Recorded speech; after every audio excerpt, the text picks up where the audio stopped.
Denied? Again? What does this mean? Are they gonna take my baby away? Have you tried writing the King of Dubai? I've tried everything. I just don't want them to take my daughter away. What can I do? Try writing the King of Abu Dhabi. He is the King of UAE. Shukran.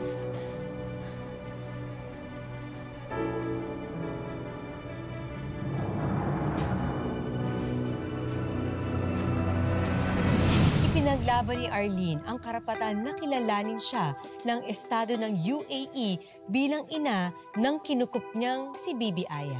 Patuloy niyang inaalagaan ang bata kahit sa loob ng kulungan. Habang ang kaibigan niyang si Mark ang nagpapatakbo ng kanyang negosyo at nagpapadala ng suporta sa kanyang pamilya. Sa haba ng panahon ng pagkakakulong, tila nawala ng pag-asa si Arlene na makalaya pa silang mag-ina. Hanggang isang araw,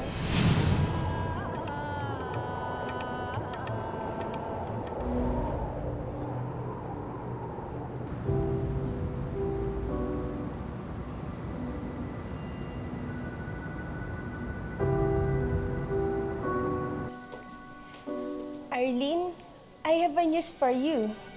It all finally paid off. This is the letter from the Prime Minister, the King of UAE, granting you the full custody of baby Aya. You are now her foster mom, so they are dropping your case.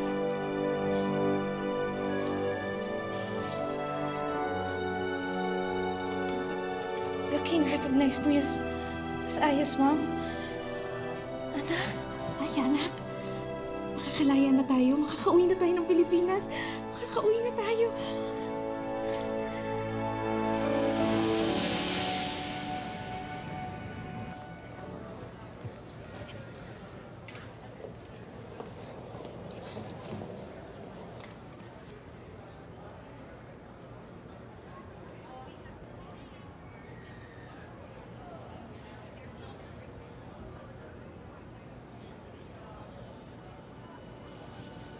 Arlene Joy Bacara. Ako nga ho. May problema ho ba tayo? Ako si Miss Melendres. Taga DSWD po kami. I'm sorry ma'am, pero hindi niyo po malalabas na airport yung batang kasama niyo. Ho?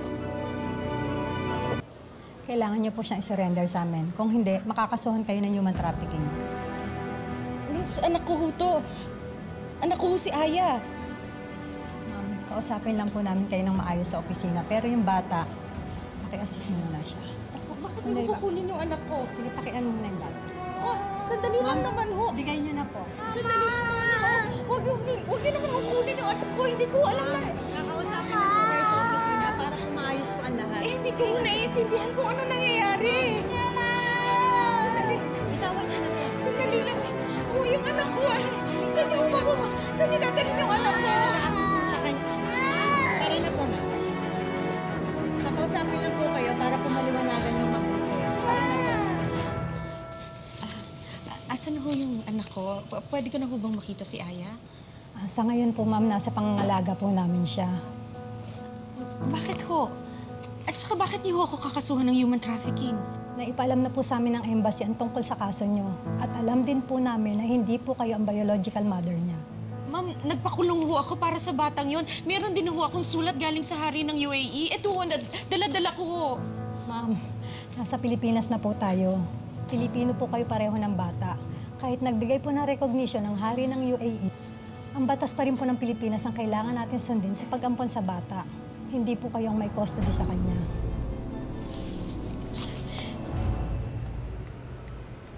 Pangungunahan na kita, sa ganitong kaso, hindi laging positive ang outcome. Bakit ho? Ano ang ibig niyo sabihin? You can lose. Pwedeng ma-determine ng DSWD na hindi ka fit na maging parent ni Aya, especially single mom ka. Ano ang mangyayari? Ia-award nila ang custody sa ibang mas fit na applicants. Attorney, bakit naman ho ganun? Ako yung nagsakripisyo. Ako yung nag-alay ng buhay at kalayaan para dun sa bata. Hindi pa rin ho ba ako sapat maging ina? Kailangan natin gawin ang lahat or you can lose Aya forever.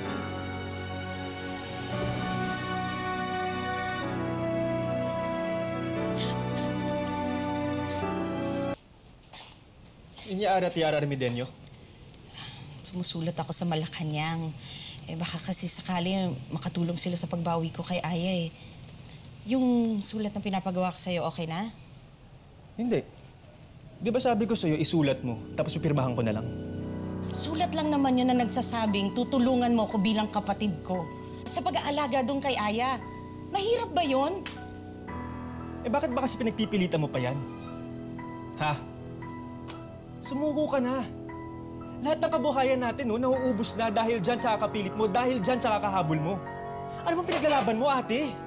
Kung kinuha sa'yo yung anak mo, hindi ka ba lalaban? Anak ko yun. Sa akin ang galing yun. Iyan, napulot mo lang naman yan, ha? Ampon mo lang yan. Kaya pabayaan mo na yan, ate. Utang na loob. Bakit ba kailangan kadugulang para maging anak? Hindi niyo ba kayang alagaan kung hindi niyo anak? Walang pamilya yung bata. Binigay siya sa akin ng Diyos. Napamahal na sa akin yung bata eh. Yung pamangkin mo, tulungan mo. Hindi ibang tao. Ano bang nangyayari dito? Ba't kayo nag-aaway? Yun na nga ang masakit eh, Ricky. Buong buhay ko, ako na ang tumutulong sa inyo. Pagod na ako. Itong maliit lang na tulong na to ang kailangan ko sa inyo. Bakit ba hindi nyo pa mabigay sa akin?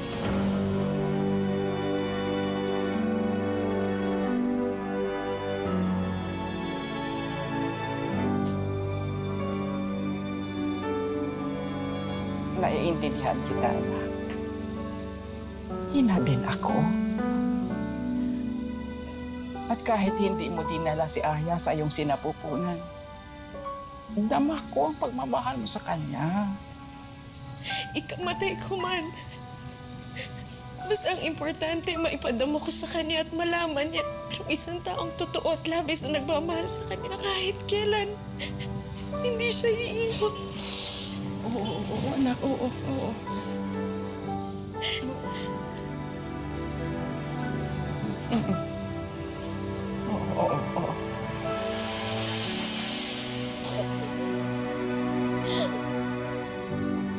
Tama lang.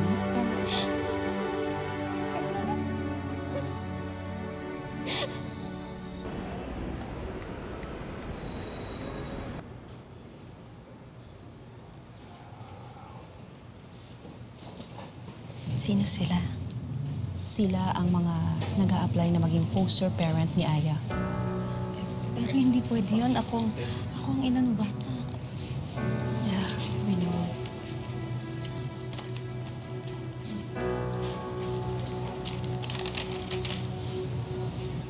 Regarding the custody of Aya Jean Bacara, 3-year-old, at the applicant Arlene Joy Bacara is single and currently unemployed. May gusto ba kayong sabihin before we read the decision? Judge, alam niyo ho, nainay ho yung unang salitang nabanggit ni Aya nung bata pa siya.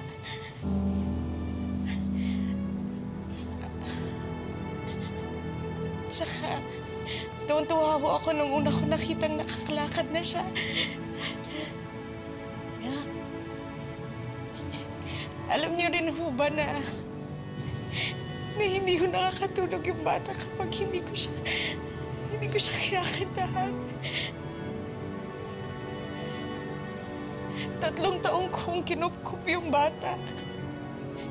Wala ho ni isang araw na hindi ko siya tinuring na parang isang anak. Alam niyo ho, hindi naman ho nasusukat sa dugo ang pagiging isang ina. Isa ho itong mahabang pangako, panghabang buhay na pangako.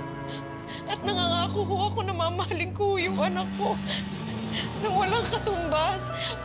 Sana naman ho, tulungan niyo ako matupad ko po yung pangako ko sa anak ko. Thank you, Miss Bacara. I think we are ready to make a decision.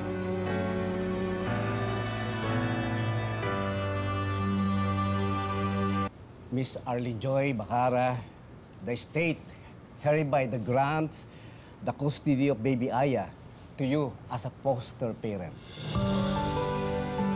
Miss Bacara will be deemed the adopted parent of baby Aya upon completion of the requirements set by law and upon the recommendation of the state.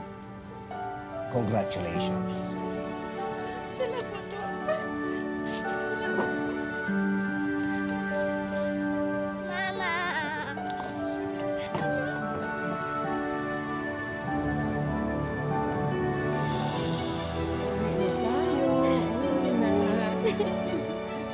Nanalo si Arlene sa kaso at kinilala rin siya ng estado bilang foster parent muna ng bata. Sa loob ng 5 taon, wala nang umangking magulang sa bata. Kaya naman ngayon, legally adopted na ni Arlene si Aya. Ang batang minahal at tinuri niyang tunay na anak mula pa noong una niya itong makita. Bigay ka na ba? Aya, dito sa'yo. Yan, sa'yo. Ano sabihin mo? Thank you. Ako, Ricky, nag-abala ka pa. Ate, patawarin mo ako, Ngayon, alam ko na sobrang halaga na sa'yo.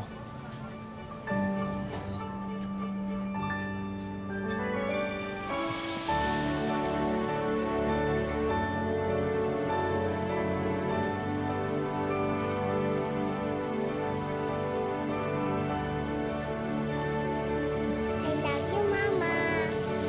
Mahal na mahal rin kita, anak.